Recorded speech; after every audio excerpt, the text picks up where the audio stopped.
In a data-rich world, trust is always going to be the most important currency when building relationships with consumers and, of course, with brands.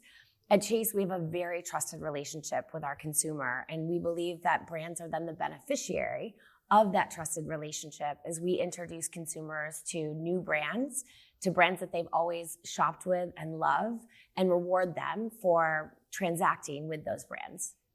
Lauren, we live in this world where agencies and brands are constantly worried about signal loss, but consumers are sharing more signals than ever, right? So with that in mind, what does the full picture actually unlock that fragmented data can't? What's unique about Chase is that we have a full view of our consumer because we have their transaction data. So we see what subscriptions that they have every single month. We see where they get gas, buy groceries, where they go shop for dinner with their families, where they vacation.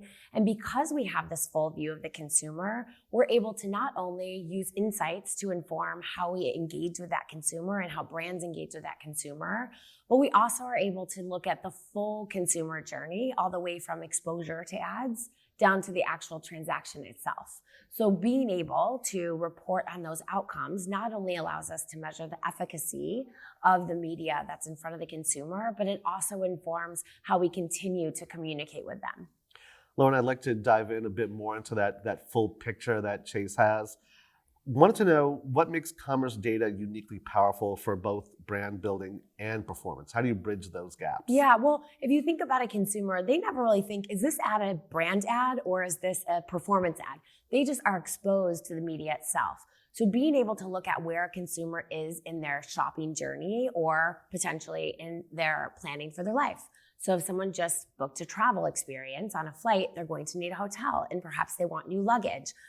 Because we know also the full picture of the consumer, we can see if they just bought new luggage first and then booked their travel. So we take all of these patterns that we see and then enable the message to be informant to the consumer based on where they are on their journey. In some cases, it may be a new brand. So you need to educate them about what that brand is. That may be more of a brand message, and it could come in the form of a video versus something that's more lower funnel because the consumer is well aware of that brand and has purchased many times with them. So it really depends on where the consumer is in their journey. And because we have that full picture, we leverage that as a way to then inform how we market to the consumer. It would seem that all these different brands, agencies, platforms are competing for consumers' commerce, consumers' time, but commerce media really does require brands, retailers, and platforms to work together, right? So Absolutely. What does real collaboration look like in practice then? I think it's important that as we think about always putting the consumer in the driver's seat when we make decisions. So there are a number of walled gardens in our ecosystem, which in some cases they have very unique reasons why they stay walled gardens. What I see as the opportunity is that because we have the full view of the consumer, we can actually break down those silos to be able to stitch together what happens when a consumer is exposed to a marketing message and then transacts. Because we have that transaction data, we can actually see the full path to purchase. Lauren, as commerce media scales and becomes even more firmly entrenched across the advertising landscape, what will separate partners that create value from those that just add another data layer?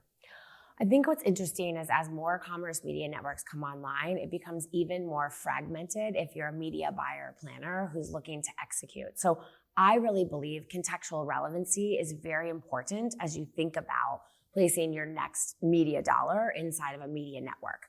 So I don't know necessarily all data is valuable to the extent that how you harness that data and the experience that you have with that consumer, I think is really important.